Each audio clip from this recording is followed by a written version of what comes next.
Shalom and shalom, mes frères et sœurs dans le Seigneur. Si c'est votre première fois ici, excusez-moi, sur ma chaîne, moi c'est votre bien-aimé dans le Seigneur, la sœur Goldas. Vraiment, je vous salue au nom de notre Seigneur Jésus-Christ. Aujourd'hui, vraiment, je veux parler de la vie spirituelle. Là, une vie double, voilà, une vie double parce qu'il y a des gens, nous sommes ici dans le plan physique, mais dans le monde spirituel, ils ont aussi une autre vie. Et le plus souvent, ce sont des liens de famille actuellement. Voilà. Et vraiment, quand on a une vie comme ça, vraiment, le plus souvent, c'est très difficile que les choses marchent sur le plan physique parce que la vie spirituelle que vous avez, qui est une double vie, va commencer à influencer votre vie physique. Et mes frères et sœurs, vraiment, avant que nous allons dans notre sujet, je veux d'abord remettre ce temps-ci entre les mains de Dieu. Éternel Père de gloire, grand Dieu, grand roi, Père céleste, mon âme te bénit car tu me permets de revenir devant tes enfants. Merci pour ton amour, pour ta présence, pour tout ce que tu fais dans ma vie, éternel Père de gloire. Père céleste, permets que Dieu l'Esprit Saint soit dans ma bouche, que Dieu l'Esprit Saint parle à travers ma bouche et que tes enfants puissent, éternel Père de gloire, recevoir cette exhortation, que tu touches leur cœur, éternel Père de gloire, que tout esprit qui ne glorifie pas ton nom, Seigneur, que ça soit chassé au nom de Jésus-Christ, que ça va dans les lieux arides. Éternel Père de gloire, merci pour tes enfants qui vont sur cette vidéo, que tu les bénisses, Seigneur, tu les connais tous, éternel Père de gloire, que ta volonté soit faite sur la terre comme au ciel. Au nom de Jésus-Christ, notre seul Sauveur et Seigneur. Amen. Amen, amen. Excusez-moi mes frères et sœurs. Vraiment, je vous salue tous au nom de Jésus-Christ, mes frères et sœurs. Vraiment, nous allons comprendre surtout pour nous vraiment qui sont de l'Afrique noire, les liens de famille, ce sont vraiment, ça embête les gens, voilà. Ça embête les gens terriblement. Et mes frères et sœurs, comme je disais que vraiment, quand vous avez une double vie comme ça là, vraiment c'est difficile que les choses marchent dans le plan physique. Parce que qu'est-ce qui se passe, c'est que ce qui se passe sur le plan spirituel va commencer à influencer votre vie sur le plan physique. Et mes frères et sœurs, pour connaître que vous avez une double vie, c'est surtout dans les rêves. Voilà, c'est dans les rêves.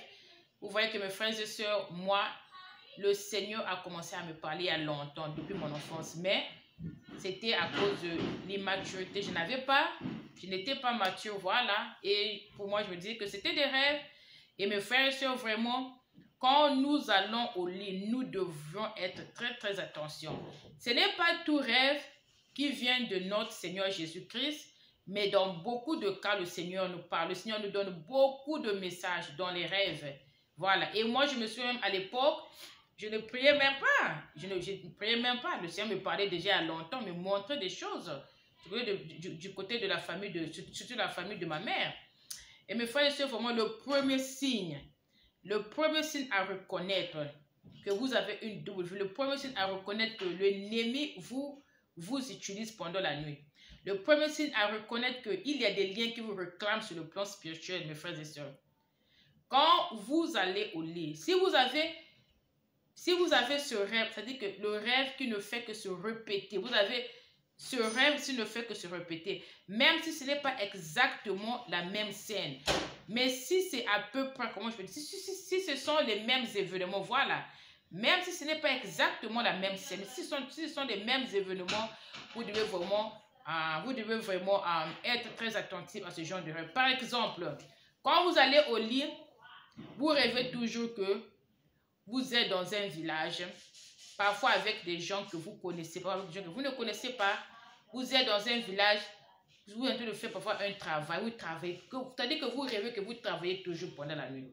Que ce soit dans ce village, que ce soit dans un autre village, que ce soit dans une ville, quand vous rêvez, vous travaillez. C'est-à-dire que ce rêve-là, même si vous ne l'avez pas chaque jour, mais au moins, même 3 ou 4 fois la semaine, quand vous allez au lit, vous êtes en train de travailler. Voilà.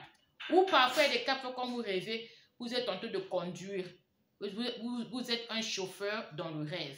Et vraiment, de la plupart de vos rêves, vous conduisez toujours les gens. Voilà, vous conduisez toujours les gens. Il y a même des cas, par exemple, dans mon propre cas, je vais vous donner, dans mon propre cas, j'avais commencé à réaliser, c'est quand j'ai commencé à, je vais me montrer que la grande soeur de ma maman, elle et moi, on allait dans les champs à chaque fois. Je dis, oh Seigneur, pourquoi moi je vais avec eux dans les champs à chaque fois? C'était une double vie, voilà. C'était une double vie, voilà. Donc, parfois, mes frères, vous voyez, par exemple, que nous, vous êtes dans un village, ou même, par exemple, le village de vos grands-parents, ou même, par exemple, vous avez grandi, mais vous ne vivez plus là, mais vous continuez à arriver à cette place-là. Et parfois, vous allez au champ avec les membres de vos familles. Et quand le Seigneur vous montre les membres de vos familles comme ça, là, vous devez demander au Seigneur. Parce que parfois aussi, ça peut être parfois une autre personne aussi qui peut aussi porter leur face. Voilà. Donc, mes frères et sœurs, quand vous rêvez que vous êtes en train de faire quelque chose, quand vous rêvez que, par exemple, que non, vous êtes marié, vous êtes marié, vous prenez soin des enfants dans vos rêves, ce n'est pas un bon signe. C'est une double vie. C'est une double vie. Et tant que vous allez avoir cette double vie va commencer à influencer votre vie physique. Voilà. Et mes frères et sœurs, nous allons remarquer que vraiment, même dans certaines familles, parfois ce sont parfois ce sont des filles, hein, vraiment parfois il y a même des familles, parfois ici, là, on voit même que non, toutes les femmes, par exemple, ne se marient pas. Voilà, elles ne se marient pas, ce sont des filles qui sont très belles. Parfois, il y a le lien de célibat qui les réclame à toute fois. Parfois, elles ont une double vie et qu'elles ne se rendent pas compte. Voilà. Et quand la nuit arrive comme ça, parfois, elles sont déjà mariées à quelqu'un quand la nuit arrive. Et voilà, mes frères et sœurs, quand vous rêvez que non, vous avez un mari pendant la nuit, c'est un mauvais signe. Même si c'est votre propre mari, que vous rêvez à toute fois que vous et lui, vous faites des activités comme femme et mari, par exemple dans un autre village, par exemple dans, comment je peux dire, par exemple dans un endroit qui ne se ressemble pas à votre maison, c'est un autre endroit, vous faites les choses avec votre mari, vous avez une maison, vous avez des enfants, c'est une double vie. Et tant que cette double vie-là va être là, ça va vous embêter, ma soeur, voilà. Parce que qu'est-ce qui se passe? Si par exemple, vous avez un mari pendant la nuit, que vous prenez soin de lui, ça sera très dur pour vous d'être marié pendant le jour, voilà. Et parfois, il y a même des cas où vous êtes même marié pendant le jour, mais les choses ne marchent pas très bien. Voilà, mes frères et sœurs. Il y a des jeunes qui sont ici, parfois, vous voyez que non, la personne avait fini l'école. La personne n'a même pas vraiment la volonté d'être enthousiastique pour chercher le travail. Parce que pendant la nuit, on l'utilise. Pendant la nuit, il travaille pendant la nuit. Et quand le jour arrive, le travail que lui il fait pendant la nuit, ça commence à affecter son travail que lui il fait pendant le jour, mes frères et sœurs. Et où se passent ces activités? Cette double vie-là, ça se passe, comment on appelle ça? Ce qu'on appelle, comment je peux dire, c'est comme, normalement c'est comme comme j'avais dit dans mon témoignage, moi je ne sais pas si j'ai vraiment les mots pour expliquer ceci, mais normalement c'est comme une société, voilà. C'est comme une société, le séjour de mort, voilà. C'est comme non pas comme le séjour de mort, normalement on appelle ça une société. En anglais, on appelle ça normalement le condominium world, voilà. C'est une société normalement. Donc une société c'est quoi, mes frères et sœurs? Si vous avez suivi mon témoignage, vous savez ce que je suis en train de parler. Donc normalement ce sont les gens qui sont en vie. Ce sont des sorciers, des magiciens, des satanistes. Normalement, c'était un village spirituel, voilà. C'était un village spirituel où on prend les innocents, ceux qui ne sont pas initiés, ils travaillent pour eux. Pour ceux que eux ils sacrifient, ils envoient là-bas. Pour ceux qui sont en vie aussi, on peut aussi prendre votre esprit, vous mettre là-bas et vous allez avoir une double vie, voilà. Et quand vous allez rester là, vous allez travailler pour eux là-bas pendant que vous êtes en vie. Et quand le moment arrivera, ils vont vous tuer. Maintenant, pour que vous restez là-bas pour toujours. Voilà, mes frères et sœurs. Donc, voilà, mes frères et sœurs, vraiment, les rêves, vraiment, le premier signe, vraiment, ce sont vraiment, ne négligez pas vos rêves, mes frères et sœurs. Il y a des gens qui sont ici, vraiment, la personne se bat très dur pendant la journée. La personne se bat. Il y a même des gens, par exemple, pendant le jour, ils travaillent. Mais l'argent qu'ils travaillent, il ne fait rien de bon avec ça. Pourquoi? Parce qu'ils travaillent pendant la nuit. Il travaille pendant la nuit et pendant qu'il travaille pendant le jour, cet argent-là va être maudit. Il ne peut rien faire de ça parce que pendant la nuit, il a aussi un travail. Et l'argent que lui il trouve pendant la nuit influence l'argent que lui, il travaille pendant le jour, mes frères et sœurs. Il y a aussi des cas parfois, chaque matin quand vous réveillez, vous êtes fatigué. C'est un mauvais signe. Vous vous réveillez le matin, vous êtes fatigué. Ah, mais pourquoi moi je suis fatigué chaque matin comme ça là? Vous allez au lit, vous dormez. Et quand vous réveillez, c'est comme si on vous a tapé. C'est parce que vous étiez en train de travailler pendant la nuit. Vous avez tellement beaucoup travaillé. Et quand vous réveillez le matin comme ça là, vous êtes fatigué. Moi, je me souviens d'un témoignage d'un homme qui disait que lui, quand lui, il partait au lit à toute fois, il était en train de conduire les gens. Donc, lui, les sorciers lui avaient pris d'être leur chauffeur pendant la nuit. Lui, normalement, il n'était pas sorcier, mais les sorciers étaient à mesure de pouvoir prendre son esprit et utiliser son esprit pendant la nuit pour que lui puisse les conduire. Et quand il se réveille le matin comme ça, parfois il est fatigué. Ah, mon dos fait mal. Mais parce que pendant, tu dors là, on prend ton esprit, tu t'assois, tu ne fais que conduire. Quand tu réveilles le matin, ces effets-là se répercutent sur ton corps, sur le plan physique. Donc, mes frères et sœurs, vraiment, nos rêves, moi je dis que non, c'est le langage de Dieu. Nos rêves, c'est le langage de Dieu. Dieu nous parle beaucoup dans nos rêves. Si vous remarquez que non, vraiment, l'autre signe qui montre que vous avez une double vie, mes frères et sœurs, parfois ça peut être par exemple un endroit où vous avez vécu, par exemple où vous avez grandi et vous ne vivez plus là, voilà. Mais à toute fois, quand vous dormez, vous rêvez cet endroit. Vous rêvez cet endroit avec les gens de cet endroit. Parfois aussi, vous rêvez aussi les membres de la famille qui sont déjà décédés. C'est pas bien, c'est un mauvais signe. Ah, mes frères et sœurs, vous allez m'excuser, ça a coupé. Voilà, donc ça a coupé parce que je n'ai pas trop d'espace. Donc, mes frères et sœurs, je parlais des membres de la famille. Pour vous qui avez suivi mon témoignage, vous comprenez bien de quoi je suis en train de parler. Vraiment, mes frères et sœurs, si vous rêvez une place où vous avez grandi, ok? Si à toutefois vous rêvez cet endroit-là et vous voyez les membres de votre famille, les membres qui sont déjà décédés, si dans le rêve, quand vous les voyez, si par exemple, vous ne vous rendez pas compte qu'eux, ils sont déjà morts, c'est-à-dire quand vous les voyez dans le rêve, c'est comme si, c'est une vie normale, ils sont là avec vous, ça veut dire que on vous ramène à toutefois dans ce village spirituel. Ça veut dire que mon frère, ma soeur, il y a un lien qui vous réclame, voilà. Il y a un lien qui vous réclame à toutefois.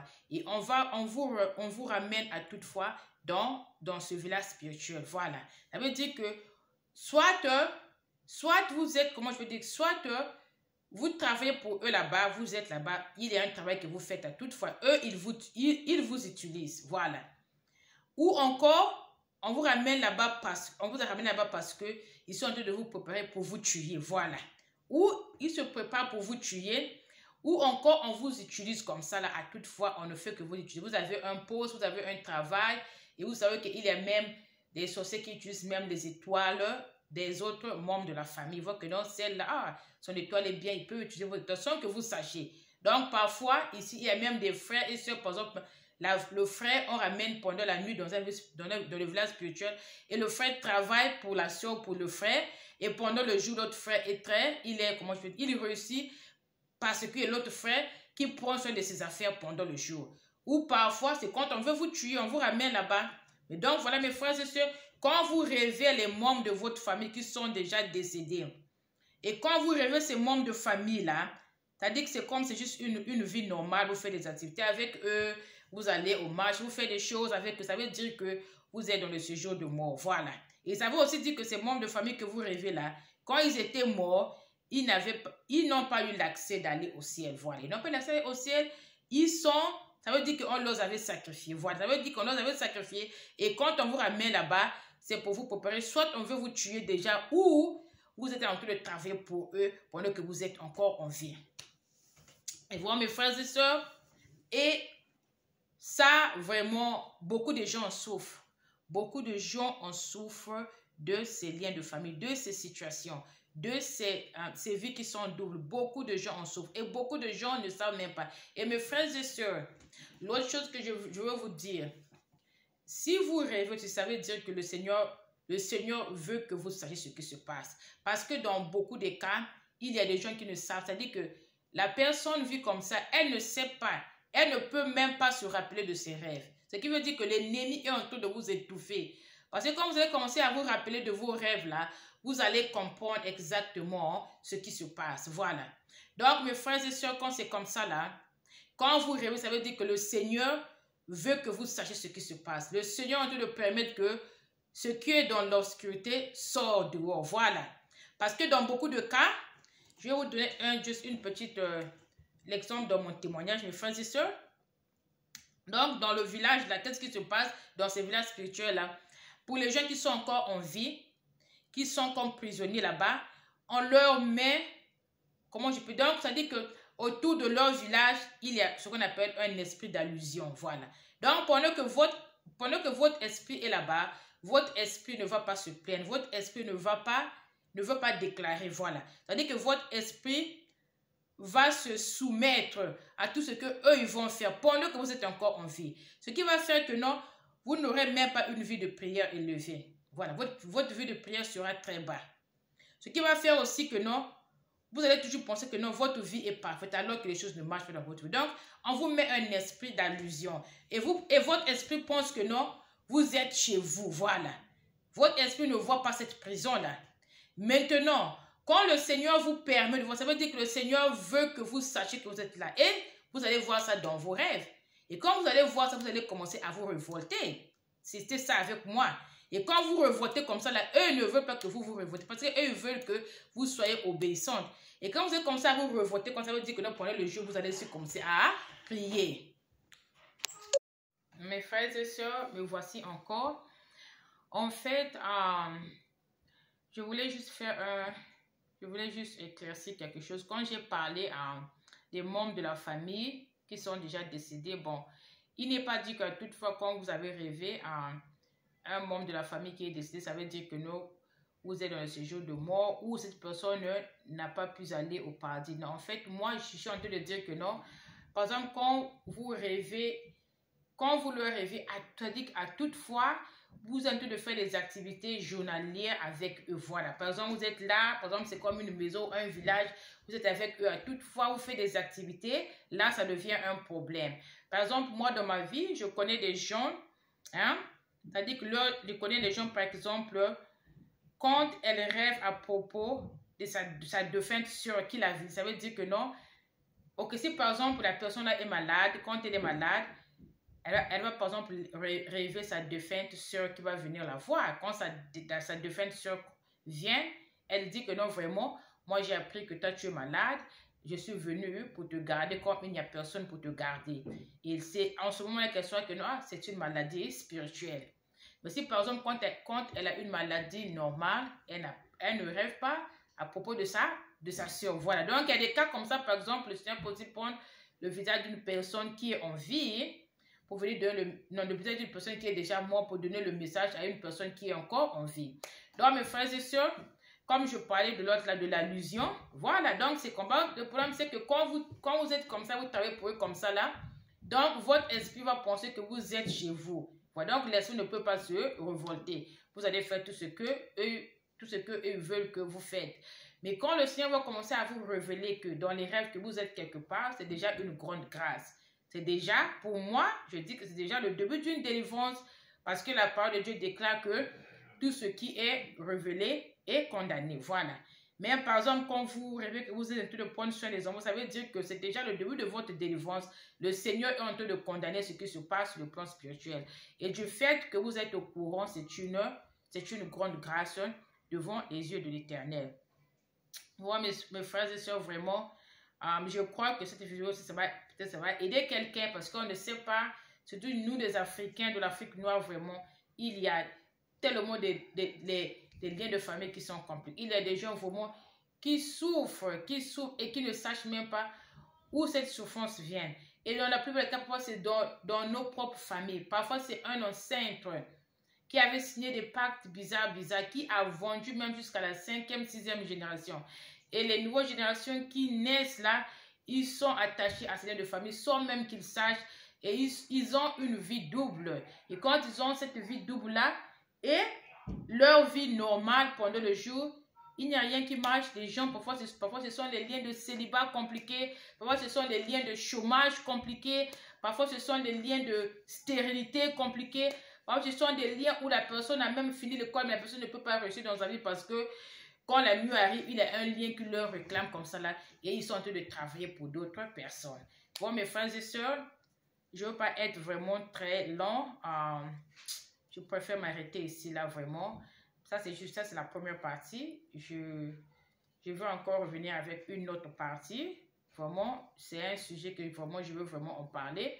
Et nous tous, nous comprenons que quand il y a un problème, il y a toujours une solution. Voilà. Même moi, votre soeur qui vous parle là, je suis dans ce combat-là. Voilà, les liens de famille, vraiment. Je suis dans ce combat-là. Mais le Seigneur est celui qui combat pour nous. Voilà. Quand nous avons notre foi, le Seigneur combat pour nous. Donc, dans toute chose, il y a le problème, il est la solution. Notre solution, c'est le Seigneur Jésus-Christ. Et mes frères et sœurs, dans l'autre là, dans des vidéos qui viennent, peut-être pas la deuxième, mais je vais aussi partager avec vous aussi vraiment ma vie de prière. Voilà, par exemple, si vous avez des combats comme ça, comment prier, la Bible qui est avec nous, c'est une arme qui est très grande. Voilà, qu'est-ce qu'il faut faire? Il y a par exemple des gens qui peuvent faire même des prières, une prière collective dans la famille pour pouvoir aider l'autre là, pour pouvoir aider la famille tout entière. Donc vraiment la prochaine vidéo, je veux continuer là où je me suis arrêtée vraiment. Pour moi, je me dis que vraiment c'est un sujet qui est très délicat. Il y a beaucoup de gens qui en souffrent et la petite expérience que j'ai, vraiment je veux partager cela avec vous mes frères et sœurs. Vraiment, je ne veux pas être trop long. Je vais m'arrêter ici pour aujourd'hui vraiment. Pour ceux qui ont suivi, vraiment que le Seigneur vous bénisse abondamment. Et que si vous avez aimé vraiment, vous pouvez partager pour supporter la chaîne. Pour m'encourager aussi votre soeur qui vient ici, vous pouvez aussi partager la vidéo. Vous pouvez aussi commenter. Si vous avez quelque chose à dire, vous pouvez aussi commenter. Vraiment, si le Seigneur permet que je vue mes frères et sœurs, je vous verrai ici prochainement. Soyez bénis au nom de notre Seigneur Jésus-Christ. Amen, amen. Au revoir.